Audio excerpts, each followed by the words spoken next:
Olá, a mensagem que nós queremos compartilhar com você se encontra em Apocalipse, capítulo 11. É um capítulo repleto também de imagens, repleto de figuras, mas que para esse povo que estava em perseguição fazia muito sentido. Uma das coisas que a palavra de Deus faz, que eu quero ressaltar aqui, uma delas que, na verdade, duas imagens que eles trazem à memória do povo, são situações do passado. São momentos em que Deus foi fiel, foram momentos que Deus libertou o povo, foram momentos em que Deus ele esteve ao lado, momentos em que Deus fortaleceu ao povo de uma maneira surpreendente, de uma maneira maravilhosa. E existem duas testemunhas que ele fala aqui no versículo 13, ele diz: darei poder às minhas duas testemunhas, e elas profetizarão durante 1260 dias, vestida de pano de saco, arrependimento. E aqui fala sobre quem seriam essas figuras, essas testemunhas, essas duas testemunhas.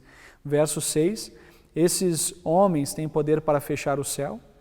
Lembra, Elias orou para que o céu não chovesse e não choveu, de modo que não chova durante o tempo em que estiverem profetizando, e tem poder para transformar água em sangue, ferir a terra com toda a sorte de praga, quantas vezes desejarem. Está falando de Moisés e as pragas no Egito.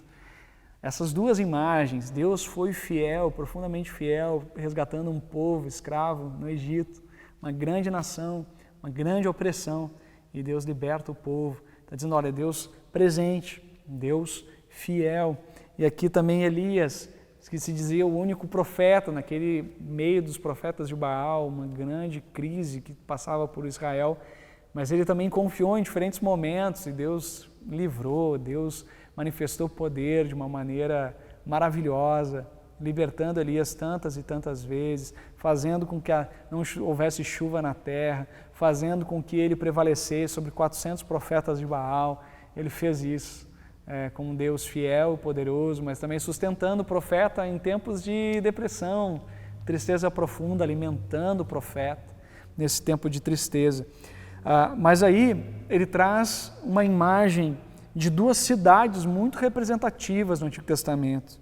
Lá no verso 8, ele diz, dessas testemunhas, eles enfrentaram a besta vem do abismo, os atacará, irá vencê-los e matá-los. Então estão falando, olha, existe uma besta, essa besta vai vir do abismo e vai destruir esses profetas. Ele está falando aqui, Moisés muitas vezes representa, no Novo Testamento ele representa todo o Pentateuco, a lei de Deus, a Torá, e Elias, ele representa sempre os profetas. Então ele está dizendo, olha, Satanás, a besta vem e vai destruí-los,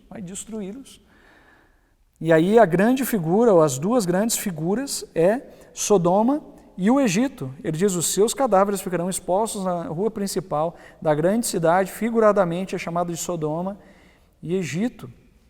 Egito, a grande opressão, e Sodoma, a imoralidade de toda uma nação, todo um povo. Então ele está falando, olha, a imoralidade, a ética vai se esvair, mas também vai haver opressão, vai haver grande peso de escravidão, em tudo que é nível. E aí ele dá uma guinada no texto, no verso 11. Mas depois dos 3 dias e meio, entrou neles um sopro de vida da parte de Deus. O que entrou no sopro de vida da parte de Deus depois de 3 dias e meio? Jesus, esse Deus encarnado, ele morreu e ele ficou sepultado 3 dias. No 3º dia ele ressuscitou e com ele a esperança que vence toda a opressão, o Egito, mas que vence toda a imoralidade, perdoando, restaurando Sodoma. É alguém que resgata, assim, Elias, Moisés, e esses feitos maravilhosos são manifestados na igreja. Um Deus que liberta, um Deus que cura, um Deus que prevalece sobre todas as coisas. E eu termino a palavra, verso 15, que declara, o reino do mundo se tornou do nosso Senhor e do seu Cristo, e ele reinará para todo sempre. O reino do mundo se tornou de nosso Senhor e do seu Cristo, e ele reinará para todo sempre. A declaração é essa. Sim, vão vir tempos de opressão, sim, haverão tempos de imoralidade, mas houve um fato na história que nós precisamos lembrar. de um Deus que se fez presente. E esse Deus morreu, ou seja, ele venceu a própria morte, lidando com todas essas perturbações, ressuscitou e hoje reina para sempre. E ele é a nossa esperança, Jesus.